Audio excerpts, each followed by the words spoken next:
Welcome to this tutorial, where I will guide you through the process of changing your profile name in the VSCO app. Whether you want to refresh your profile, update your branding, or simply personalize your account, this walkthrough will help you make the change quickly and easily.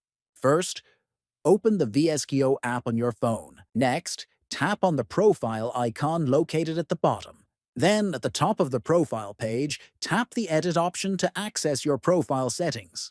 After that, find the section labeled Change Profile Name and tap on it. Now, enter your new desired profile name in the text field.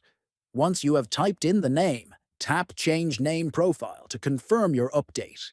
Finally, tap the Save icon located at the top right corner to apply the changes to your profile.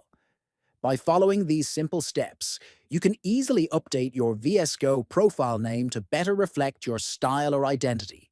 This adjustment is quick, effective, and helps keep your profile fresh.